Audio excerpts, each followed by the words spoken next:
we're going to have a competition and send one of you to Ranger School. And I thought, well, George, here's my opportunity. And I didn't know it back then, but it was great training for leading a startup.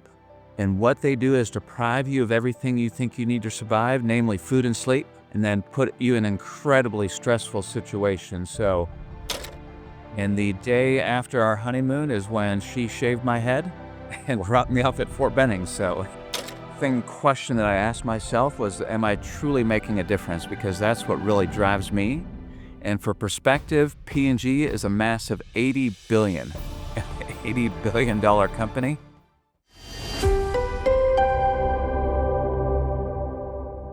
Welcome to Veterans Corner. I'm George Hinestrosa, an Air Force and Army retired veteran of 25 years and business owner for 9 years.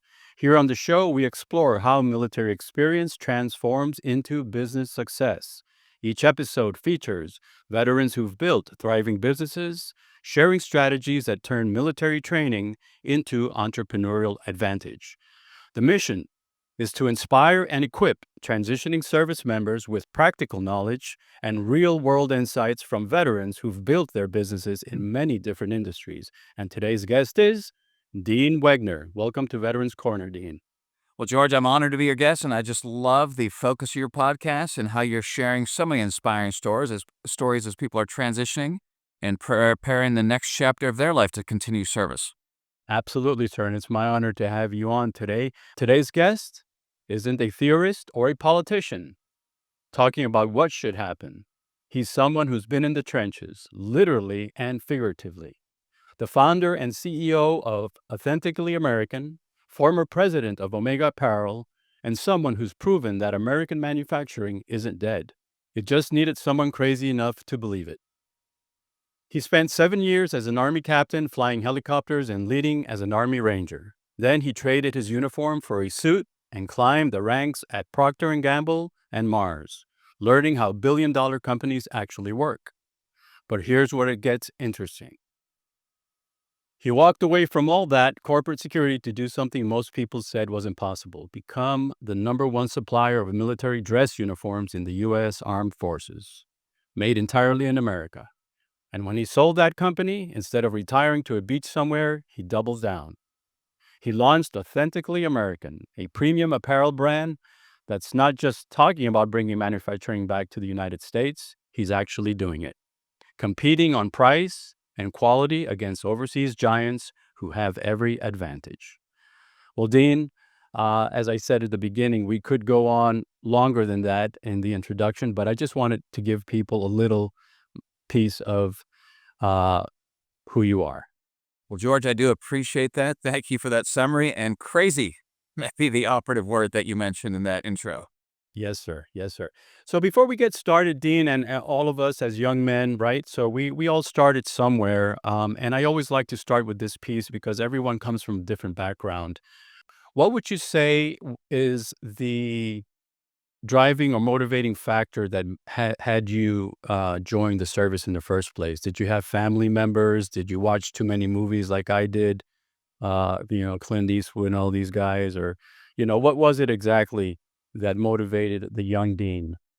George, it is a great question, and it ultimately ended up shaping everything I am today, the choice to be in the military. And I was a big sports guy growing up. We're a big sports family right now, so it was really sports the way it started, and this was back in high school. I was a hockey player and was planning what I wanted to do in college, and George really had two goals. One, I wanted to play Division I hockey, and number two, wanted to get the best possible education I could. And I played in a tournament, and the coach from West Point, Army Hockey, called and said, "Dean, we watched you play. We think you'd be a great fit for our program." And as I did my research, not only was it a Division I hockey program, George, but the year I applied, West Point was the #1 college in the country. Wow. And I'm like, does it get any better? No. And, having an opportunity to play Division I hockey and be in the #1 college in the country. And that started the 4-year journey at West Point. And there were a few times during that journey, actually quite a few, George, and I'm like, wow. Wow. So you were a top hombre from the get-go then, because to play hockey, first of all, is I play soccer, so I know hockey is rough. Um, and then West Point, obviously the discipline and the type of focus that is needed to get through those 4 years, I know is quite a challenge. So congratulations to you, and thank you for taking that route, because now you are who you are because of that.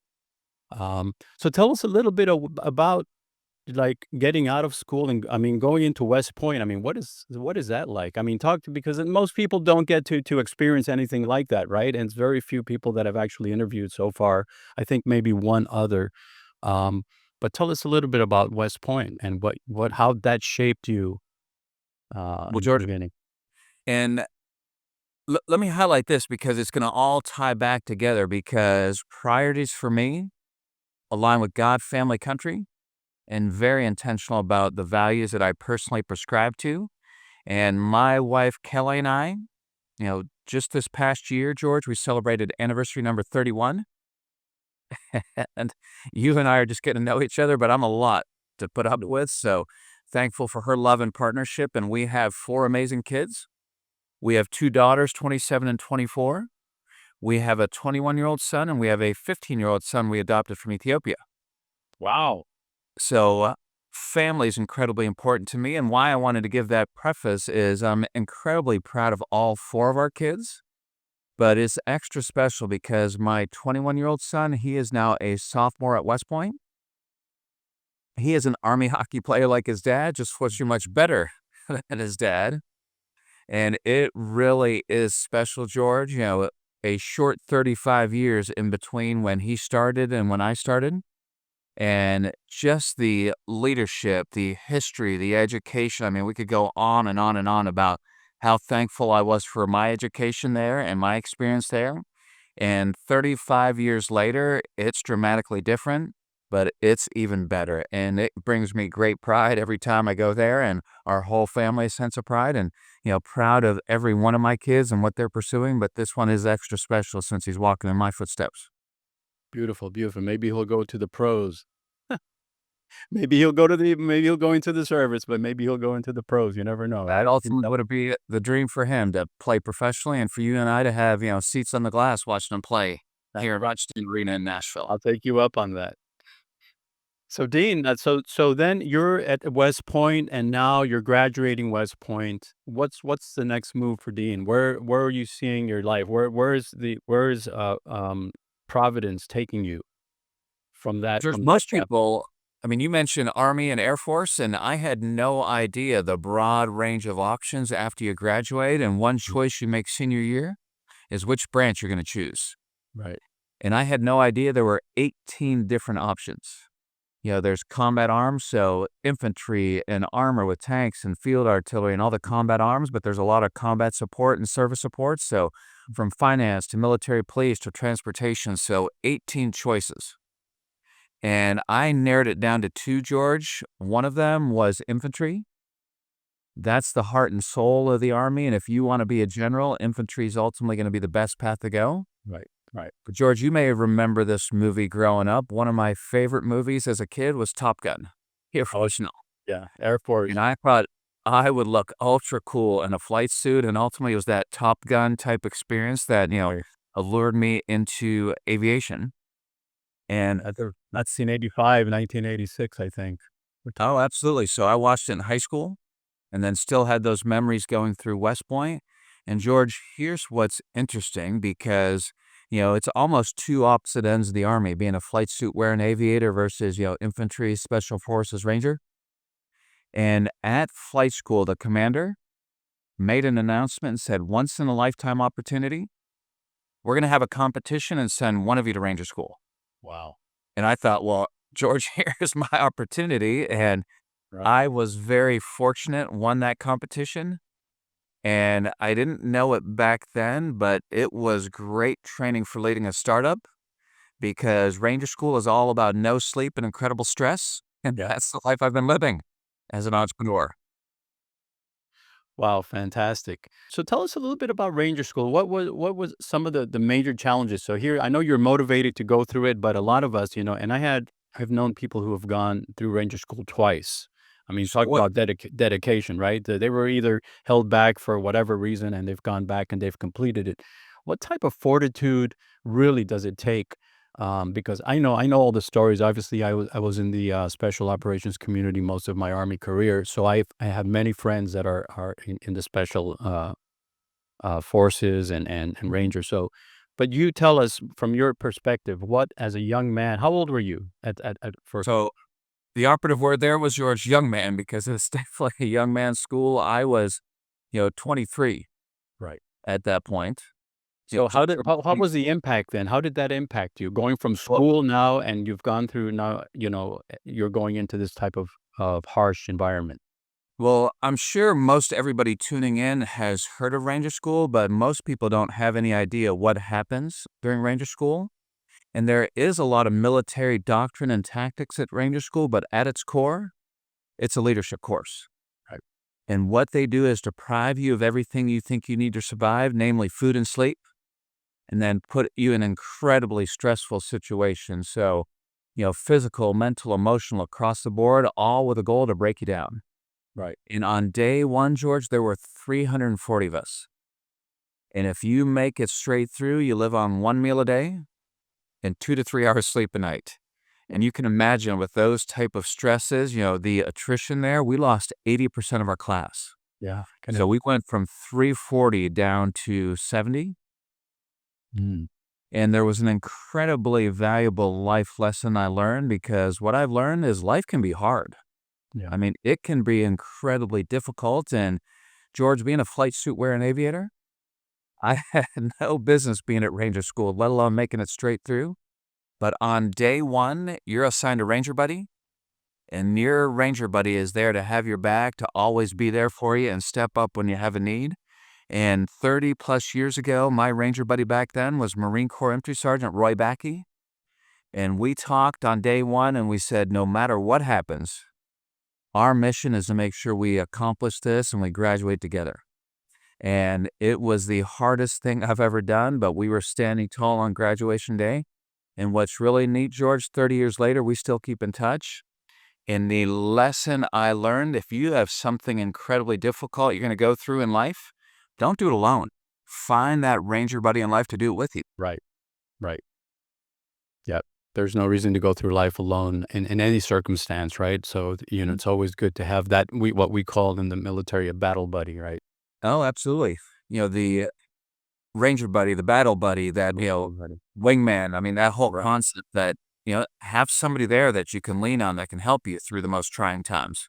Yeah, and it's important that they also understand and they see the light at the end of the tunnel and what it means to do that, right? Because anyone can say, "Yeah, I'll be here," but when things get down to the nitty gritty, and reality kicks in, a lot of people change.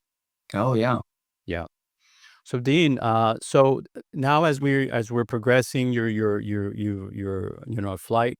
You have a flight suit, you have ranger uniform and the beret and everything, and now you're one of the coolest people, I guess, in the military because not so many people get to do that. Um, what's next? What challenges came after that? Now you're fully prepared to tackle the world. What did the Army throw your way? What did your flight helicopter training? What came your way after that? What were So, real George, world probably that. challenges? Yeah. I will share my favorite flying job. I was at NTC, Fort Irwin, which is the National Training Center.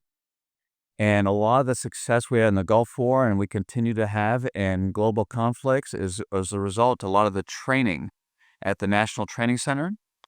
And by far my favorite flying job was leading OPFOR Aviation, so the opposing forces. And back then we were flying Hueys, but our Hueys were visually modified to resemble the Russian Hind. Oh, So our job was attack mode. We'd be flying around on the battlefield, hunting tanks and Bradleys, all in the name of training. And it was an incredible experience, George. Just yeah. an amazing adrenaline rush. Unfortunately, I mean, it was training at simulation, so there weren't real missiles coming back at me. But that was by far my favorite flying job. And, really was the pinnacle of what I really enjoyed. And knowing, the incredible job we had to do there at NTC and then the OPFOR of preparing our, brigade units for combat. Wow. Wonderful. Wonderful. So let's get into. So you spent what, 7 years? 7 total. So I Well, went in 93 to 2000. so at what point, Dean, and you were married at that time? I'm going to assume you were already married. We got married. Quick funny story because it wasn't Yeah, the best please, time. please. So my bride, Kelly, of 31 years, we got married, right after flight school, and we went on an incredible honeymoon down to Aruba. And the day after our honeymoon is when she shaved my head and dropped me off at Fort Benning. So it was Oh my goodness. Yeah. not the best way to start our marriage, but, as we Oh no. look back at it now, incredibly thankful for that experience because George, she did ask the question like, Dean, I don't really understand the military, but why is an aviator wanting to go through ranger school? Those seem like, counterintuitive, but as she gets to know me better and understand how I'm wired and how I tick and how God made me, I mean, just the idea of enduring that challenge and what that meant to me, I mean, we're both incredibly thankful now that we made that sacrifice. Beautiful, beautiful. So at what point, Dean, did you in the army now? At what point do you decide maybe it's time for me to transition? When did the entrepreneurial or the what's next for me, right? I've accomplished this, I've accomplished that, and I've served my country. At what point did transitioning come into focus? So, George, I am incredibly thankful for those 7 years serving this great nation of ours, but there was some concern that I had that, long term, there were going to be a lot of deployments, time away from family. And I mentioned God, family, country. So made the decision to transition after my commitment was up in 2000. And I tell everybody now, I'm a veteran and an entrepreneur. But when I left the Army in 2000, Right. couldn't even spell entrepreneur. Entrepreneur, right. Had no idea this world existed. And reason being, had an amazing dad growing up. And for 30 years, he worked for a Fortune 500 company. And that's what most of his friends, that's what most of our neighbors did. So that's the only world I knew. Right. So George, I followed the lead of my dad and worked for Procter and Gamble and Mars. And many people may not be familiar with those names, but I'm sure they're familiar with brands like Crest and Tide and M&Ms. And so thankful for that experience working in sales and marketing and business development because they're both world-class marketing and branding companies and learned some tremendous insights into building a brand. So now you've learned all these things. How did you start to think? When did the wheels actually start turning in your head to say, well, I've got all this now.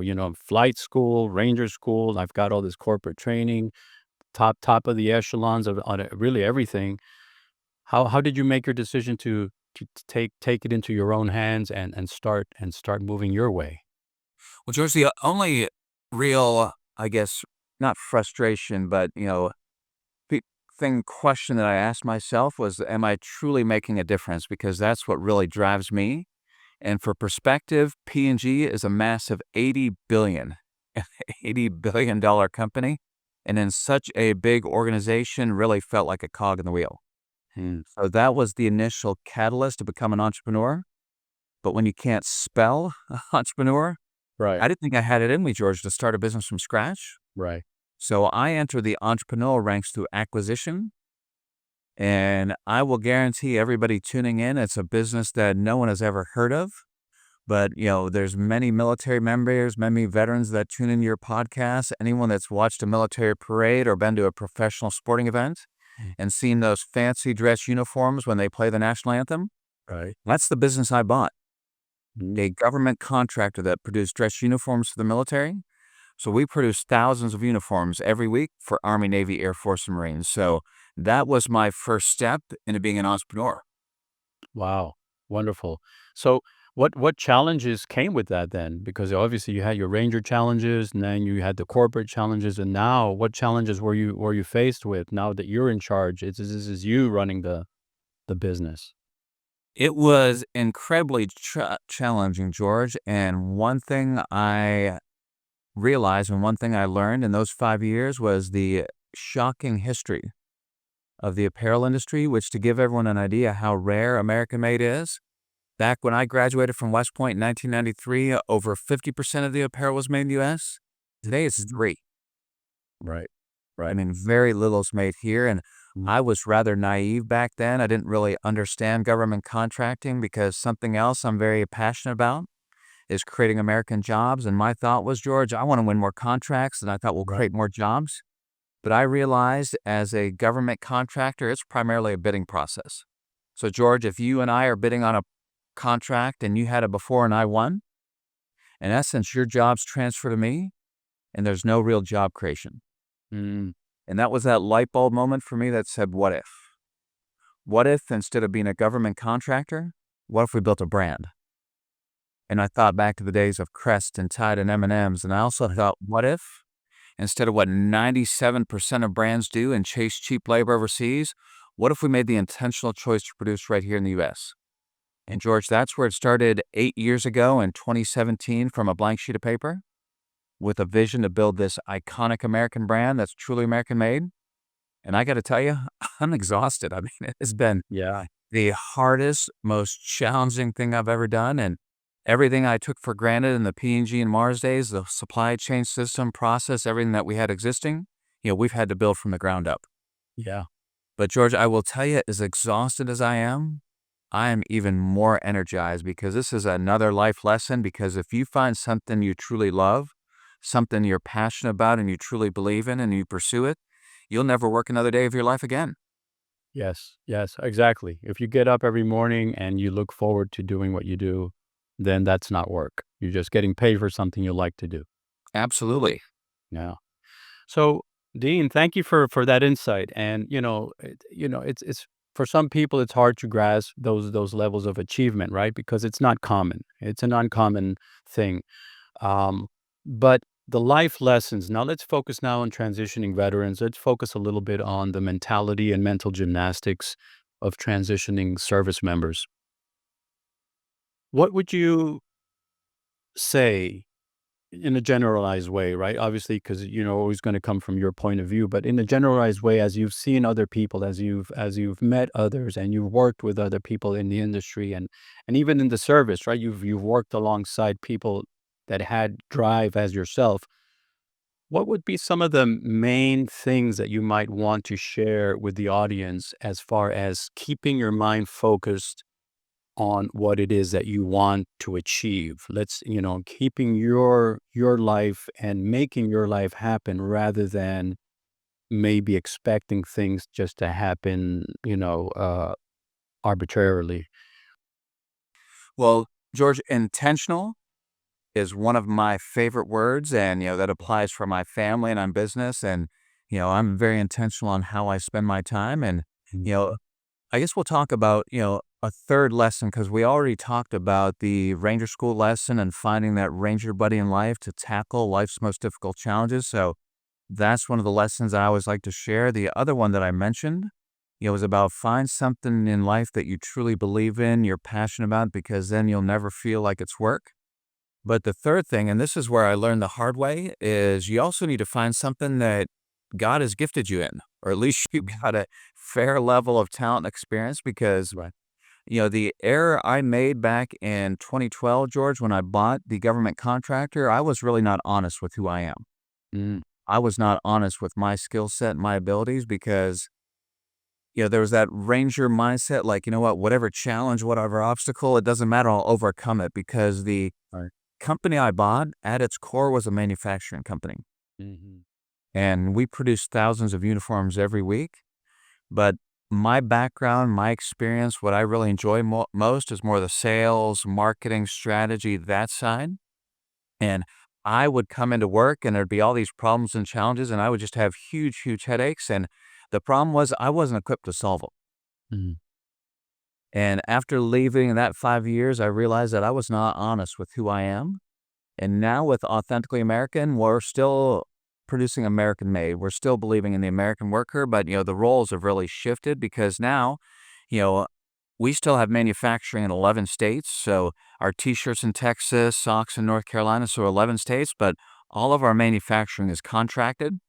Mm. So our core focus as a brand is around, marketing and customer experience and branding and all the media outlay that we have. So that's really where the focus is. And I've got more challenges, more headaches, George, than I've ever had. Ah, but I'm equipped to solve these versus where it was before. So right, you right, find that ranger buddy in life, find something you truly love and passionate about, but also that intersection of, where God has gifted you. right. So, Dean, let's get into then. Thank you for that insight, and and I agree with you. Sometimes we try to measure up to someone else, and without really in the introspecting of oneself, and actually seeing, well, what have I always been good at? Since I was a kid, what have I always liked? What have I always been drawn to? These things kind of point you in kind of a direction, right? If you can sit down and Oh, draw a picture perfectly, then maybe you have artistic capabilities, right? Don't throw that away. Pursue that, right? Or at least enhance it. Just an example. But so, Dean, with all of this going on, and again, going back into the psychological impact on a person, what would you say, or what does Dean do in order to keep focused and either meditating? Do you have special times? What is a typical day for Dean so that he's not going crazy, so that he can keep everything in line and make time for everything that he needs to do and wants to do.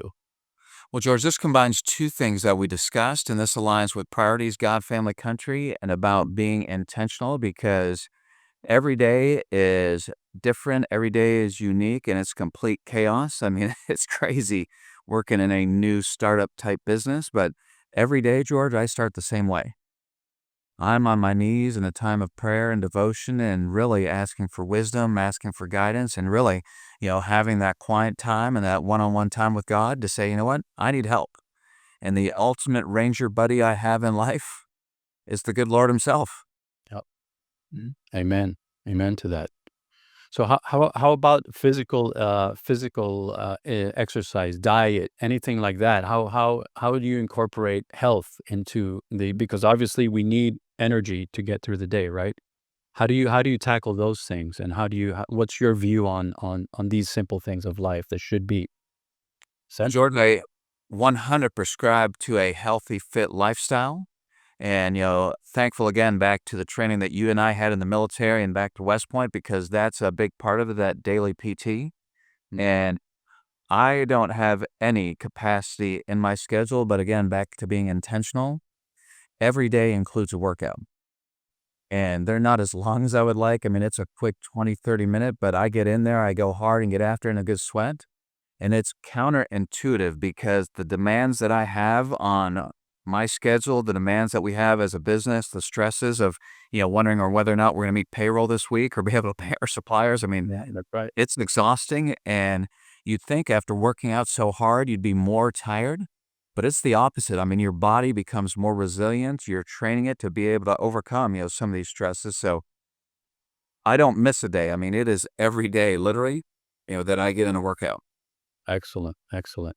And yeah, and so the important thing is that also to understand, and speaking of physical exercise, is that even though it is a stressor on the system, the psychological stress and the physical stress, if the physical stress is a positive one, obviously not falling down and hurting yourself, but if it's a positive, they will actually balance each other out and lower the cortisol and all these other things that tend to create uh, you know, disease and all these other things. So it's that the importance there is to balance the life and balance the two energies so that they can actually produce a positive result.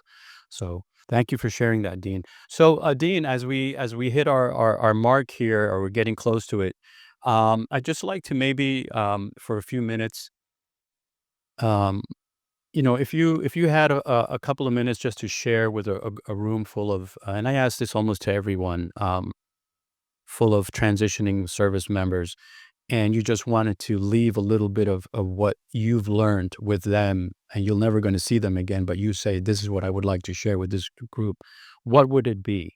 What would Dean want to share with them? Well, George, I think the biggest difference I've learned, from when I transitioned from the Army in 2000 to way it happens now is they afford you a much longer time frame, and I'm forgetting the name of the program, but F. in essence, yep, there's TAPS, and they also provide you, in essence, to be able to do an internship type program. Mhm. And I think that is so incredibly valuable because The stats are astounding. How many veterans, when they transition, don't land that first job and stay there. They end up, working at 2, 3, 4, 5 different companies. And I think, the military is much more equipped and realize that they need to better prepare soldiers and sailor and airmen to transition. But the other thing I would recommend is, don't just rely on one source. I Mm. mean, go back to old friends and neighbors and people that may be working for big businesses. Talk to them and get a little idea what that's like. People that may work for a charity or a nonprofit and see what that's like. People that work for a smaller or middle market business and people that work in sales or finance and HR. Because I've when I decided to buy a business, George, I literally talked to hundreds of people. Mm. And I was much, much better equipped, and that would be the one recommendation. This goes back to investing in relationships and getting to know people, because I will guarantee you, if you as a service member reaching out to, one of your parents' friends or one of your old neighbors or a friend, and you say, what, I really respect and admire what you're doing. I just love to learn a little bit from you and learn what your world's like. I mean, they would be honored Right. and you would be blown away at the insights you'll learn. Yes. Yeah. Thank you, Dean, for that. Thank you for sharing that. So really, I just want to thank you again, Dean, for being on the show today. And again, I'm honored to have you on the show because of, you are one of a kind. And again, thank you for sharing those insights with all of us, really, because I have a lot to learn from that as well. Um, but in closing, I just want to say thank you for being on the show again. And I'll just want to tell the viewers at this time. So that's a wrap for today's Veterans Corner. A huge thank you to our guest, Dean Wegner, for sharing his journey. And if the story inspired you, don't forget to comment, subscribe, and share. Join the conversation by sharing your thoughts or experiences in the comments. Until next time, keep pushing forward, stay strong, and remember, you are never alone.